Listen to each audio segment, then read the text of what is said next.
We can't say any louder than we have been that Labor wants to work constructively with the government on getting a decent set of environmental laws.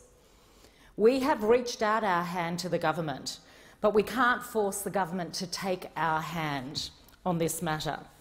So we're left with a rehash of old legislation put forward by former Prime Minister Tony Abbott, a bill that failed then and fails now, not only because it puts Australia's natural environment at greater risk, but it also puts jobs and investment at risk. And we're very clear that this needs to be a piece of legislation that, for the long term, provides the ability for stability and a win-win, and our environment has to win out of it. But people who are looking to have projects assessed also have to have certainty out of it. I think when I look at why this matters, we really have to look at the state of play that we have at the moment. There are some extremely serious challenges before the government, and the environment is not the least of those. I turn to the words of Professor Graham Samuel. Hardly a bleeding lefty or a greenie or any of those terms that like to be thrown around by those opposite. An eminent Australian whose background is in regulation through the ACCC, a background in business, and this is what he has said to the government. Australia's natural environment and iconic places are in an overall state of decline and are under increasing threat. He goes on to say, the pressures on the environment are significant, including land use change, habitat loss and degradation, and feral animal and invasive plant species. The impact of climate change on the environment will exacerbate pressures, contributing to a further decline. In its current state, the environment is not sufficiently resilient to withstand these threats. I just want to say that again. In its current state, the environment is not sufficiently resilient to withstand these threats. The current environmental trajectory is unsustainable. Now, these are Professor Samuel's words through his review of the EPBC Act, and it is so obvious from the language that he uses that we have a need for immediate action to be taken. And I have a personal interest in this, given that I live, along with my constituents, in the middle of World Heritage, an area that the world identifies as being exceptional and unique. The Greater Blue Mountains World Heritage Area covers more than 10,000 kilometres square. The reason that it's been declared World Heritage is because of the exceptional diversity of eucalypts. It's estimated that there are about 91 different eucalypts found in the Greater Blue Mountains World Heritage Area. And there's outstanding examples of how those eucalypts have evolved and adapted on our continent.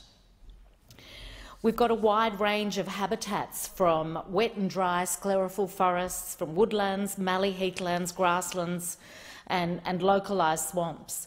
And beside the eucalypts, we've also got primitive plant species like the Wallamai pine. That means, of course, that we have exceptional animals as well as our that live in and around our eucalypts, and the flora is extraordinary. There are, from a fauna perspective, 400 species are recorded in our World Heritage Area. Everything from koalas and redneck wallabies, squirrel gliders, platypus, tiger quolls, echidnas, gliders, eastern grey kangaroos, mountain brush-tail possums. I don't think they're going to be on the endangered list soon, but many of the other ones are, especially koalas. We've also got rare reptiles and amphibians like the blue mountain water skink and the green and golden bell frog.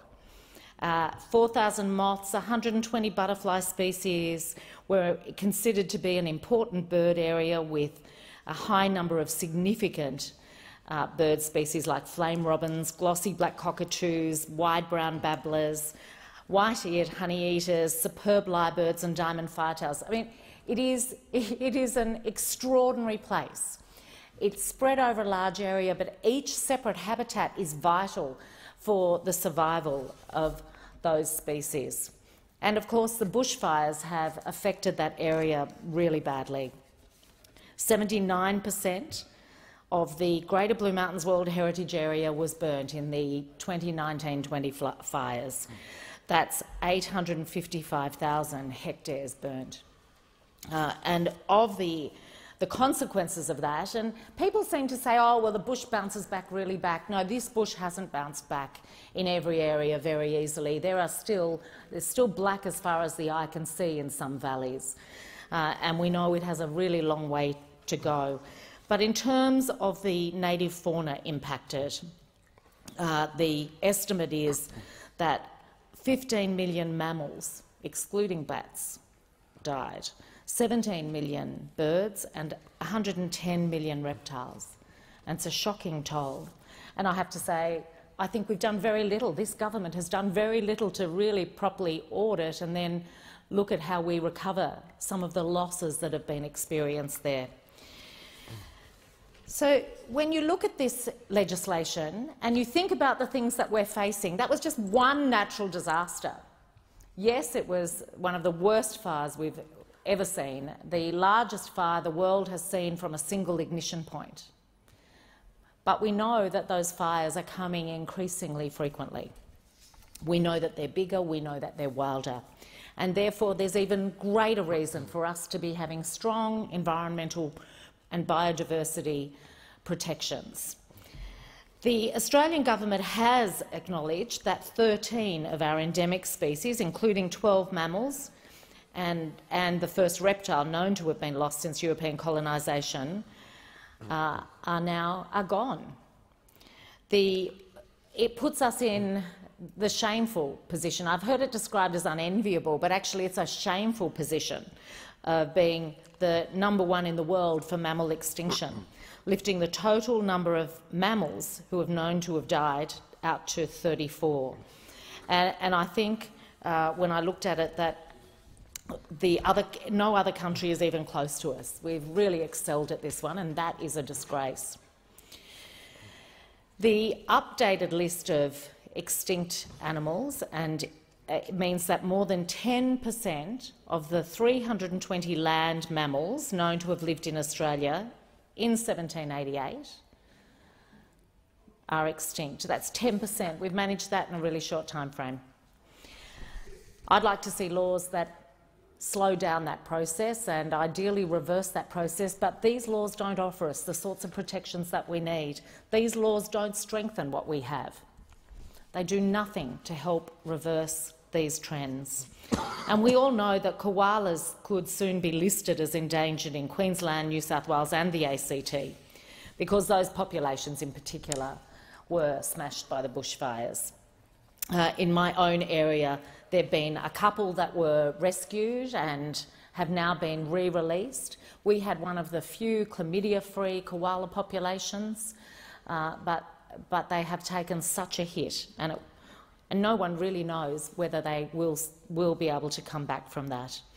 We know, though, that what we do know is that koalas could be extinct in New South Wales by 2050 unless urgent action is taken. Yet here we have a piece of legislation that indicates no urgency, no sense of urgency about the threats that we are facing.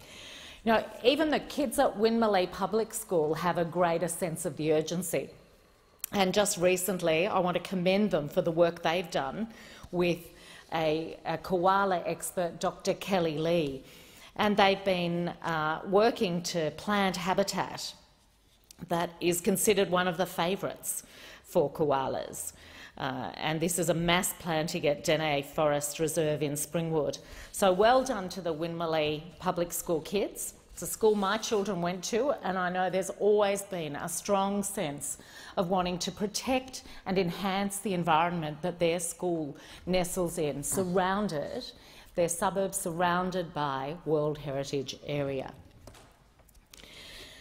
While we're talking about environment laws, I also think it's significant what the world expects of us. As a World Heritage Area, there are certain expectations that the laws that get put in place in this place and in New South Wales are actually there to enhance our World Heritage Area. And it isn't any surprise to see that the New South Wales Government has been asked by UNESCO to submit the environmental impact study on its plan to raise the Warragamba Dam wall so that it can be reviewed before final approval, because they're concerned about the damage the project will have on wildlife and Indigenous culture in the World Heritage Area. Now, that's the latest request.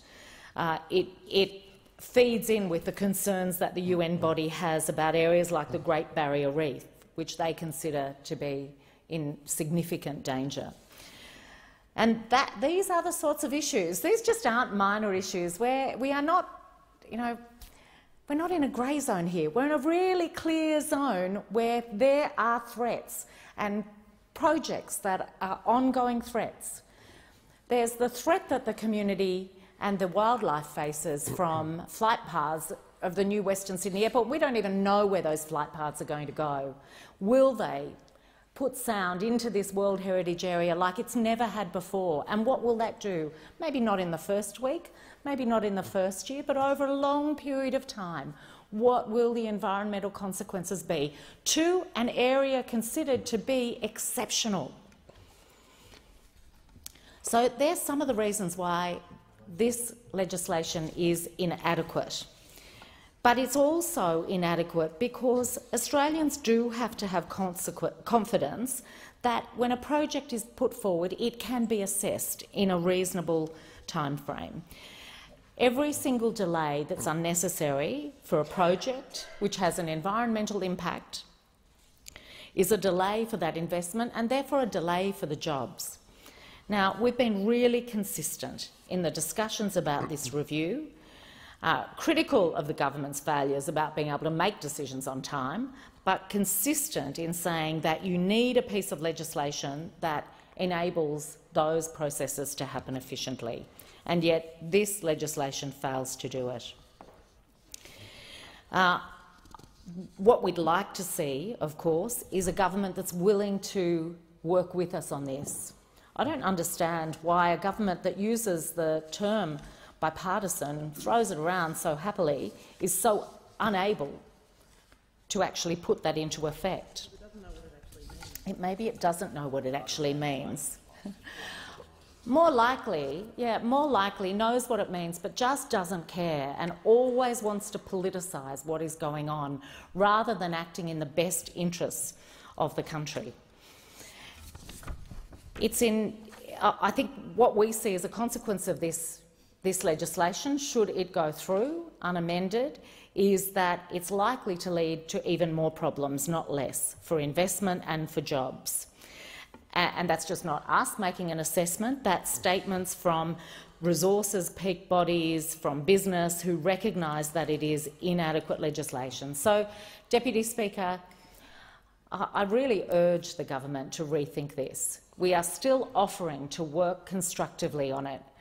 How about we come up with something that is actually agreed by this parliament across the aisle so that it has longevity? Because we all know we want our grandchildren or our great-grandchildren to enjoy the environment that we are so gifted to have in Australia. But this sort of legislation will just continue to allow it to be trashed. And I blame the Morrison government for doing that.